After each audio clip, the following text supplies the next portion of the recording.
আমি যে এরিয়াতে থাকি সেখানে নাকি এক আজব মেলা বসেছে, যা কিনবো তার 99 টাকা। তাই কোনো কথা নেই, দৌড় দিয়ে গেলাম সেই কাঙ্ক্ষিত দোকানে। বাঙালি বলে কথা, সবাই সস্তায় বস্তা ভরে কিনতে এসেছে।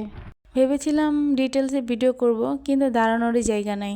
আমার এই করুণ অবস্থা দেখে এক আন্টি দয়া করে একটু জায়গা দিল।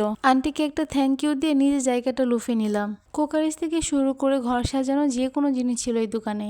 আমার তো খুব আফসোস লাগছিল ভিড়ের কারণে আপনাদের সাথে ডিটেলসে ভিডিও করতে পারছি না। আমার কাছে তো এই স্ট্রবেরি ওয়াল হ্যাঙ্গিংটা খুব ভালো লাগছিল। আবার এখানে ফুলদানিও ছিল, কুশন ছিল, এগুলোও ছিল 99 টাকা করে। সুন্দর, মাত্র 99 টাকায় এই সুন্দর সুন্দর জিনিস পেয়ে আমার তো হাসি থামছে না ভাই। ওয়ালেটের সব টাকা শেষ করে মনে হয় বাসায় ফিরতে হবে আজ। এই যে এই সুন্দর ডোরমেটটাও ছিল মাত্র 99 টাকা। এই কাপ সেটগুলো, গ্লাস আর এই কিউট কিউট মগগুলো ছিল মাত্র 99 টাকা করে।